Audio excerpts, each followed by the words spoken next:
Still enhancing, bang up to date with all the cricket. And let's get the rest of the sports news on BBC Radio Derby with Ieuan Ivett. I'm Ieuan Ivett for BBC Radio Derby, and here are your sports headlines. Anthony Joshua insists he will continue to work with his trainer Rob McCracken, despite calls from some boxing pundits for him to make changes following his defeat to Andy Ruiz Jr. Speaking in a video posted on social media this morning, Joshua has also said he is determined to win back his WBA, WBO, IBF and IBO World Heavyweight belts, and doesn't mind if the rematch with Ruiz Jr. is in New York or England. On Saturday, I took a loss, and I have to take it like a man. And that's why one of my sayings is, never let success get to your head, and never let your failures get to your heart. It's all about keeping a balance and moving forward, and that's the mindset that I have to keep. Football. And Portugal take on Switzerland tonight in Porto in the semi-finals of the UEFA Nations League.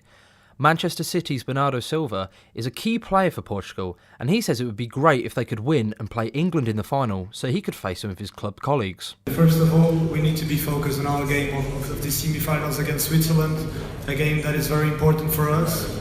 But then, of course, if we go through and we play the final against England, it will be special to play against some of my teammates, against some players that I've lived and I've shared so many beautiful moments. But as I said, first of all, we need to win a game against Switzerland. It's a very tough game and it's a very important one for us. West Brom have spoken to former Croatia and West Ham boss Slaven Bilic as their search for a manager continues.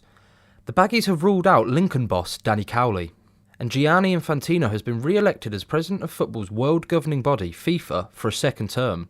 He was re-elected until the year 2023 without opposition at FIFA's annual Congress in Paris. Transfer news now, and Christian Eriksen has suggested he is ready to leave Tottenham. Speaking to the Danish media whilst on international duty, the forward, who has a year left on his contract, admits he would like to try something new. Eriksen has been linked with a move to Real Madrid. Great Britain's Federation Cup captain, Anne Keothavong, says Joanna Konta's success at the French Open in Paris is a great advert for British tennis. Konta takes on 19-year-old Czech player Markita Vondrousova tomorrow. You know, I've always spoken about how professional she is. She does everything to the best of her ability.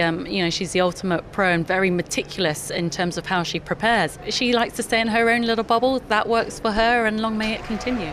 In the men's draw, Roger Federer will face Rafael Nadal in the semi-finals. Federer beat Stan Wawrinka 3-1 in the quarter-final, while Nadal overcame Japan's Kei Nishikori in straight sets. Rugby Union now, and the Welsh Rugby Union have announced that they will play the Barbarians in a historic double-header at the Principality Stadium in November. Warren Gatland will coach the Barbarians men in Wayne Pivot's first Wales match in charge after the World Cup in Japan. The Barbarians will also face Wales women for the first time on the 30th of November. And in basketball, the Golden State Warriors and Toronto Raptors will face off in Game 3 of the NBA Finals tonight.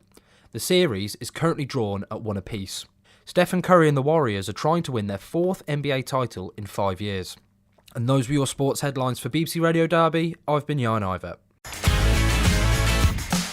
Derbyshire Cricket with Dave Fletcher on BBC Radio Derby. Thank you, Ieuan. All the sports news there.